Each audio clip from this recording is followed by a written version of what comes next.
கிணற்றுக்குள் வாழும் தவளையைப் போல மனதுக்குள் ஆடும் ஆசைகள் கோடி.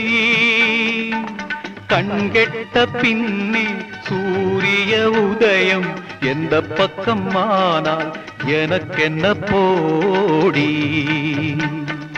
ஒரு தலை ராகம் எந்த வகையினில் சாரும் அவள் இரக்கத்தை தேடும் என் மனம் பாடும்.